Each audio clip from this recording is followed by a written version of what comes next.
1 week after the massacre, another vigil in Gainesville expressed both sadness and resolve to change things. More than 100 people gathered last night at UF. WFT's Lucki Henry has the story.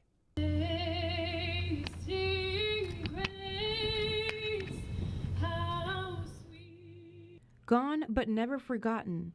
A vigil, with heads bowed for a moment of silence, to remember the people lost in a tragic event. It's given me a reason to try and make sure that something changes so that all of my friends, the things that they experienced and the people who died, it didn't happen for no reason. UF has nearly 300 students who graduated from Stoneman Douglas High in Parkland. Some have been returning home to attend funerals for family friends. She was gone like almost immediately, and there was no identification on her body. Carmen Strenthrup was one of the last victims identified.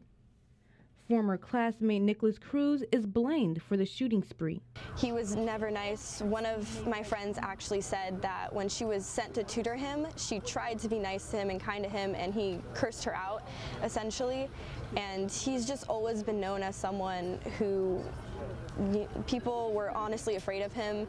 Although similar vigils are being held across Florida, tonight brought out former students, loved ones, and people across Alachua County who just want to show their support to the victims and family members of Marjorie Stoneman Douglas High School. Students say the vigils are not just to honor the dead, but to rally for change. Trauma is temporary, influence is forever.